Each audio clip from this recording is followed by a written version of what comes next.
नमस्कार, मैं हूं शैलेश अलंकार। स्वागत है आप सभी का इस खास सेशन जिसमें हम लोग बात करेंगे संविधान सीरीज के बारे में। आज से संविधान क्या है कह सकते हैं, एक सीरीज चालू हो रहा है जिसमें हम लोग संविधान में शुरुआत से लेकर संशोधन तक की बात करेंगे। इस सीरीज में शुरुआत से लेकर संशोधन तक की बात करेंगे, यानी अब तक की बात करेंगे। साथ साथ आप ये भी देखेंगे कि आपका जो रीजनिंग का क्लास है वो भी इसी प्रकार से लगातार आपको मिलता रहेगा। संविधान की आज पहला क्लास है तो इसके बारे में देखते हैं। संविधान यानी कॉन्स्टिट्यूशन। संविधान को अंग्रेजी में कॉन्स्टिट्यूशन कहते हैं। अब यानी संविधान होता क्या है इसको समझेंगे। संविधान मतलब होता है, अगर संधि विच्छेद किया जाए तो इसका क्या हो जाएगा, संविधान यानी बराबर सम धन विधान यानी संविधान। किसी भी देश में चाहे वो आम आदमी हो या फिर राष्ट्रपति प्रधानमंत्री हो, किसी भी देश के नागरिकों के लिए जो कह सकते हैं नियम अधिनियम बनाए जाते हैं उन्हीं को हम लोग कहते हैं संविधान। यानी संविधान की बात की जाए, संविधान वह दस्तावेज है जो किसी भी देश के नागरिकों, देश यानी यहाँ राज्य हो सकता है, देश हो सकता है, किसी भी देश के नागरिकों के लिए लिखित या अलिखित नियम या अधिनियमों का निरूपण किया जाता है, उसे हम लोग कहते हैं संविधान। लिखित अलिखित का मतलब ये है कि आप ये देखेंगे, पहले इसको देखेंगे। संविधान मतलब समान विधान, समान विधान यानी उस देश या राज्य में जो लोग हैं उनके लिए समान विधान की बात हो रही है, यानी एक जैसे नियम कायदे की बात हो रही है, वो हो तो उसको हम लोग कह सकते हैं संविधान, यानी समान विधान की बात करता है। लिखित अलिखित का मतलब यह है, संविधान दो प्रकार का होता है, एक होता है लिखित और एक होता है अलिखित। लिखित का मतलब यह है वह संविधान जो हमारे कर्ता धर्ता के माध्यम से, या कर्ता धर्ता के माध्यम का मतलब यह है कि जो हमारे राजनेता लोग हैं, जो हमारे सांसद लोग हैं, उनकी बात हो रही है, यानी उनके माध्यम से लिखित यानी बाकायदे लिख कर जो संविधान बनाया जाए, लिख कर जो नियम कायदे अधिनियम को बनाया जाए, उन्हें हम लोग कहते हैं लिखित संविधान। जबकि जो हमारे कर्ता धर्ता है, जैसे हमारे महाराज हो गए, महारानी हो गए, या फिर राजनेता हो गए, राष्ट्रपति हो गए, प्रधानमंत्री हो गए, इनके माध्यम से कह सकते हैं कि बस घोषणा कर दी जाए, घोषणा कर दी जाए, उन्हें कहीं लिखा ना जाए, किसी कह सकते हैं कि किताब में, किसी कह सकते हैं ग्रंथ में उसे लिखा ना जाए, कहीं उसका मेंशन ना किया जाए, तो उसको हम लोग कैसे कहते हैं, लिखित अलिखित संविधान। अलिखित संविधान को मौखिक संविधान भी मिलता है कहीं कहीं पे, तो सेम चीजें हैं, अलग अलग तरीके का शब्द है लेकिन अर्थ एक ही है। लिखित संविधान जैसे भारत का संविधान हो गया, अमेरिका का हो गया, बांग्लादेश का हो गया, बांग्लादेश, नेपाल हो गया, नेपाल हो गया। इस प्रकार के जो देश हैं, यानी जो लोकतंत्रात्मक देश हैं, जो डेमोक्रेटिक स्टेट हैं, जो डेमोक्रेटिक कह सकते हैं कंट्री हैं, वहां पे लिखित संविधान का ही प्रावधान आपको देखने को मिलता है। यानी वहां पर बाकायदे सांसदों के द्वारा, जो देश के कर्ता धर्ता है, जो लीडर हैं, उनके माध्यम से लिखा जाता है, संविधान में संशोधन किया जाता है, संविधान में जो भी चीजें हो, है ना, यानी लिख के दी जाती हैं, तो वो लिखित संविधान। और वहीं अगर बात करें ब्रिटेन की, बात करें ब्रिटेन हो गया, भूटान हो गया, यानी जहां राजा महाराजाओं का शासन है, राजतंत्रात्मक शासन व्यवस्था है, वहां पर कह सकते हैं लिखित संविधान नहीं होता, वहां अलिखित संविधान होता है। वहां पर वहां के जो महाराजा हैं, जो कह सकते हैं कि जो वहां के लीडर हैं वो, या फिर जो वहां के कह सकते हैं राष्ट्रपति हैं, उनके द्वारा वो घोषणा कर दी जाती है कि हाँ आज से ये नियम लागू है, तो उस नियम को सबको मानना है, ठीक है। वो कभी बदला जा सकता है या फिर अनवरत रूप से चला जा सकता है।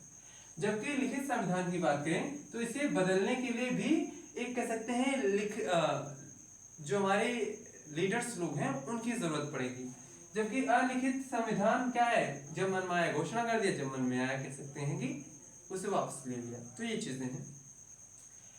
अब ये देखेंगे, ये ऐसे भूटान हो गया, ब्रिटेन हो गया, इस प्रकार के जो देश है जहां राजतंत्रात्मक है, वहां अलिखित संविधान का प्रावधान है। जबकि वहीं हम बात करें कठोर और लचीला संविधान की, लिखित संविधान की बात करें तो कठोर और लचीला संविधान भी हो सकता है, जैसे हम लोग बात करें कठोर संविधान और लचीला संविधान, लचीला संविधान यानी ऐसे संविधान की बात हो रही है जहां पे चीजों में आसानी से चेंजेस की जा सकती हैं। किसी नियम का कोई नियम कायदा बना है, उसमें बहुत इजीली हम लोग चेंज कर सकते हैं। उस नियम कायदे को फिर से इरेज करने का मतलब है प्रोसेस कुछ भी हो, यानी बहुत आसान तरीके से उसे हम लोग क्या कर सकते हैं, फिर से चेंज कर सकते हैं, बदल कर सकते हैं, संशोधन कर सकते हैं। कहने का मतलब है जैसे भारत की बात करें, कुछ ऐसे मामले हैं जिसमें संशोधन करने के लिए हमें क्या जरूरत होती है, बहुमत से एक अधिक होना चाहिए, है ना। यानी आधे से अधिक एक जनसंख्या हो, मतलब आधे से एक जनसंख्या हो। जनसंख्या की मतलब है चाहे वो विधानसभा की बात हो रही हो या फिर संसद की बात हो रही हो, वहां पे जितने भी सदस्य, मान लेते हैं हमारे उत्तर प्रदेश की बात हो रही हो, तो हमारे उत्तर प्रदेश में 403 सीटें हैं विधानसभा की। ऐसा कुछ नियम बदलना है जो साधारण विधेयक से या फिर कह सकते हैं कि नॉर्मली रूप से चेंजेस की जा सकती हैं। तो अच्छा ये देखेंगे हमारे भारत का संविधान एक है, राज्यों के लिए अलग नियम कायदे हो सकते हैं, बस यहाँ समझाने का सेंस है। 403 का आधा अगर देखें तो 202 मान लेते हैं, है ना, 202। तो 202 में एक और जोड़ देते हैं, यानी वैसे तो 202 ही होगा लेकिन 203 अगर समर्थन किसी पक्ष को मिल रहा है तो उसकी सरकार बनेगी। उसको अगर संशोधन करना है तो उसको संशोधन करना है तो बहुत आसानी तरीके से कुछ मामलों में वो संशोधन कर सकता है। कुछ मामलों में जब संविधान में संशोधन हो जाए बहुत आसानी तरीके से, तो वो लचीला संविधान कहलाता है। जबकि वही बात करें आधे से अधिक की तो बात हो ही रही है, और साथ ही साथ 2/3 राज्यों की भी अनुमति हो। जैसे कोई मामला है, राज्यों की भी आवश्यकता पड़े, तो कुछ मामलों में राज्यों की भी आवश्यकता पड़ती है। ऐसे ही बहुमत के साथ साथ राज्यों की भी अनुमति होती है, तब उसके आधार पे वो क्या कर सकते हैं कि वहां पे संशोधन होता है। यानी कुछ चीजों में संशोधन करना कठिन है और कुछ चीजों में संशोधन करना इजी है। तो जब संविधान के उस हिस्से में संशोधन करें जहां पे कह सकते हैं आसानी से हो जाए संविधान संशोधन, तो उसको हम लोग कह सकते हैं लचीला संविधान। और कुछ हिस्सों में कह सकते हैं कि संविधान में आसानी से संशोधन नहीं किया जा सकता, तो उसको हम लोग कहते हैं कठोर संविधान। ठीक है, इस प्रकार की चीजें देखेंगे। अब हमारे भारत की बात हो रही है, तो भारत में दोनों प्रकार के संविधान है, यानी कठोर संविधान भी है, लचीला संविधान भी है। यानी संविधान को हम लोग कुछ हिस्सों में आसानी से संशोधन कर सकते हैं और कुछ हिस्सों में कठोरता के साथ संशोधन कर सकते हैं। यानी कठोरता संविधान संशोधन का मतलब ये है जल्दी इसमें संशोधन करना उतना आसान नहीं होता है, यानी आप उसको अपने मन अनुसार संशोधन नहीं कर सकते। जबकि किसी पार्टी का कह सकते हैं बहुमत है तो वो संशोधन लचीले संविधान के माध्यम से कर सकता है। वहीं अगर बात करें हम अमेरिका का, तो अमेरिका का कठोर संविधान है, कठोर संविधान। यानी यहाँ पर अगर छोटी छोटी चीजों को भी अगर संशोधन करना है तो वहां पे विशेष प्रोसेस है, उसके आधार पर ही कह सकते हैं संविधान संशोधन हो सकता है। यहाँ तक क्लियर है? यहाँ तक क्लियर है?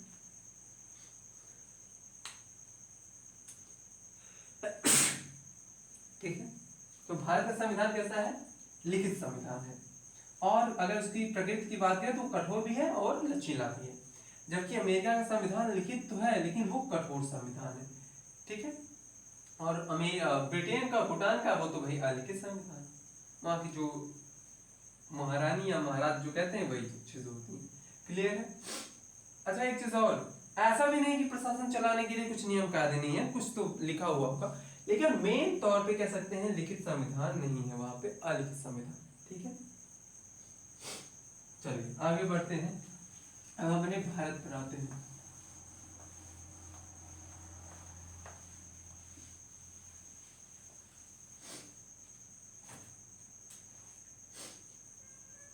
अब अगर देखा जाए भारत में संविधान सभा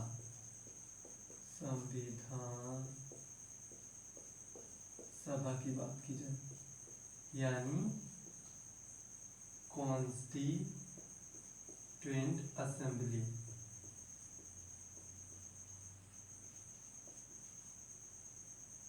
कॉन्स्टिट्यूएंट असेंबली की बात हो रही है, यानी संविधान सभा की बात हो रही है। इसको समझेंगे। अच्छा देखेंगे, पहले ना राजा महाराजा हुआ करते थे, तो वहां लिखित संविधान नहीं हुआ करता था, वो ऐसे घोषणा करते थे, उसी को पूरे राज्य को मानना रहता था, इस प्रकार का था।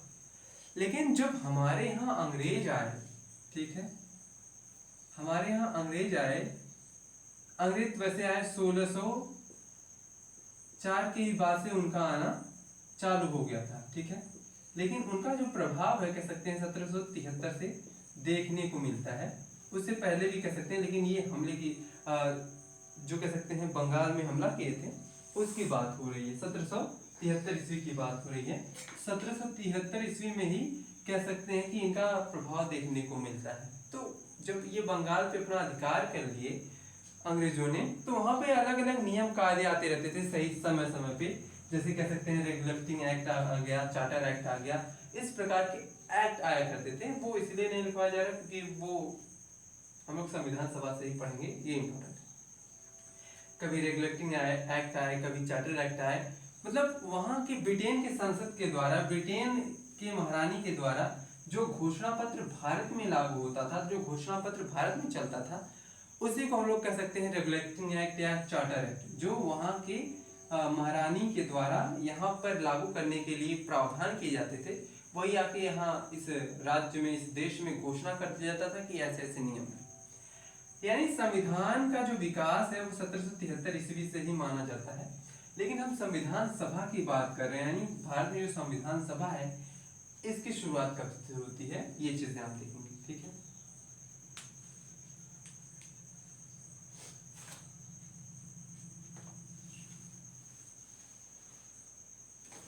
ठीक, अच्छा ये सारी चीजें जो है 1773, 1857, ये सारी चीजें आप मिडवन हिस्ट्री में पढ़ सकते हैं, ठीक है।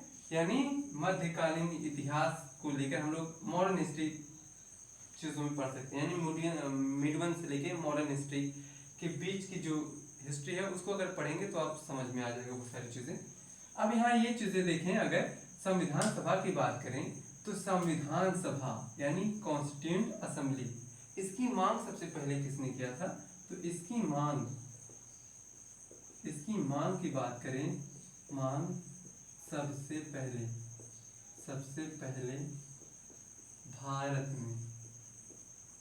भारत में कह सकते हैं बाल गंगाधर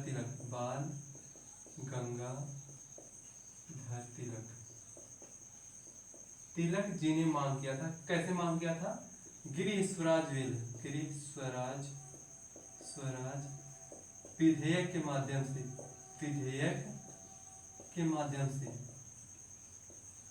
से इन्होंने मांग किया था कि भारतीयों के लिए एक संविधान सभा होना चाहिए, ठीक है। सबसे पहले किसने मांग किया था, बाल गंगाधर तिलक जी ने। किसमें मांग किया था, गृह स्वराज विधेयक यानी गृह स्वराज बिल में बात किया था, ठीक है।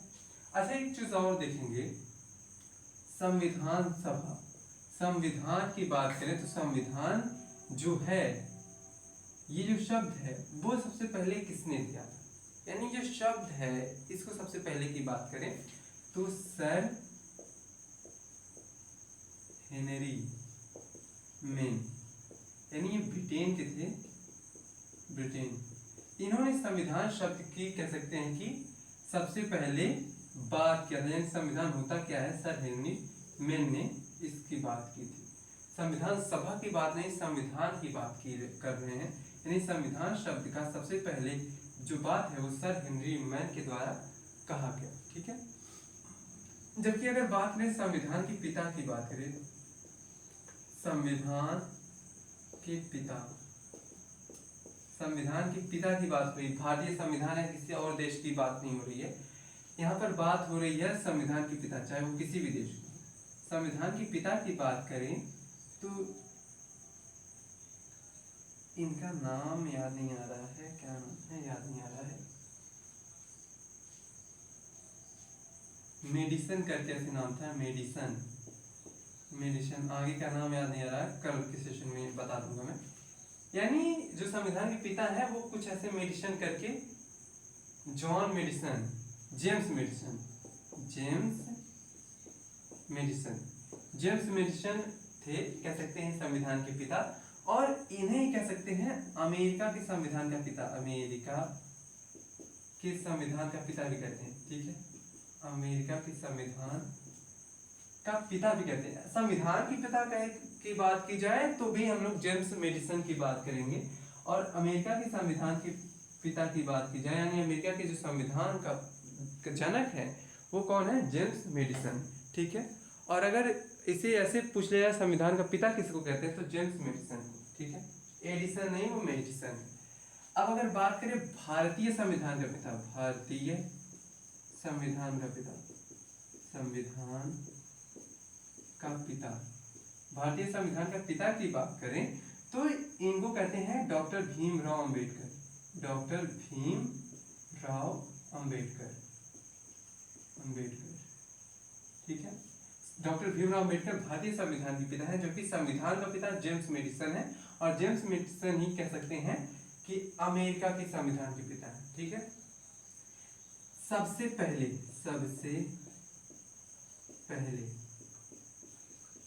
लिखित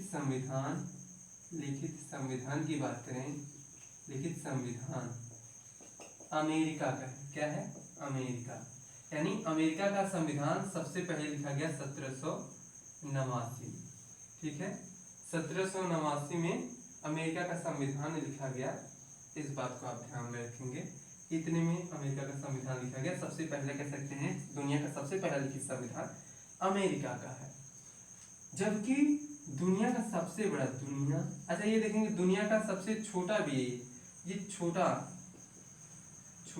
और लिखित संविधान क्या है? ये अमेरिका का है। और दुनिया का सबसे बड़ा, दुनिया का सबसे बड़ा संविधान लिखित की बात हो रही है, लिखित भारत का, ठीक है। यानी दुनिया का सबसे बड़ा जो लिखित संविधान है वो भारत का है, और दुनिया का सबसे छोटा और सबसे पहले लिखा गया संविधान जो लिखित संविधान है वो क्या है? अमेरिका का है, ठीक है। चलिए आगे बढ़ते हैं। अब हम लोग देखते हैं संविधान सभा की और चीजों के बारे में। तो इसकी मांग सबसे पहले किसने किया था? गृह स्वराज विधेयक के माध्यम से बाल गंगाधर तिलक जी ने इसकी मांग किया था। वहीं अगर बात करें उसके बाद आता है, ये कितने में मांग किया था? 1895 ईस्वी में, ठीक है, 1895 ईस्वी में इन्होंने मांग किया था। अब वहीं अगर बात करें 1921 में, 1921 में पूर्ण स्वराज की मांग, पूर्ण स्वराज की मांग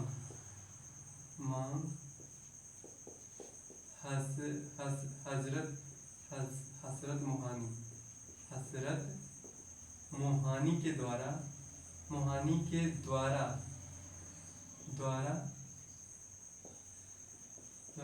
संविधान सभा की मांग की जाती है। यानी पूर्ण स्वराज की मांग किसने किया? हजरत मोहानी जी, ठीक है। और इन्हीं के द्वारा 1921 में क्या किया जाता है? पूर्ण स्वराज की मांग की जाती है। इसके बाद आता है 1922 में महात्मा गांधी यंग इंडिया पत्रिका, यंग इंडिया पत्रिका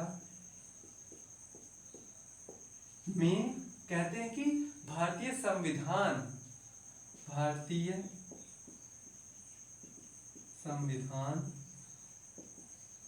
सभा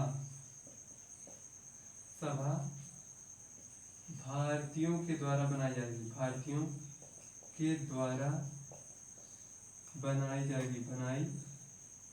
जाएगी। यानी गांधी जी भी यंग इंडिया पत्रिका में इस बात का जिक्र करते हैं, अगर भारत में संविधान सभा बना भी तो वो भारतीयों के द्वारा गठित की जाएगी, ऐसे ही अंग्रेज उसमें नहीं आएंगे, कहने का मतलब ये, ठीक है। फिर आता है 1934 की बात करें, जिसमें एम एन रॉय के द्वारा कह सकते हैं, ऐसे ही औपचारिक रूप से मांग की जाती है कि भारतीयों के लिए एक संविधान सभा का गठन किया जाए, और उसी को ऑफिशियली रूप में, आधिकारिक रूप में कांग्रेस ने 1935 में अपना कह सकते हैं कि आधिकारिक तौर पे उस बात को घोषणा करता है कि हमें एक संविधान सभा की जरूरत है। देखेंगे इसको कल के सेशन में। फिलहाल आज के लिए बस।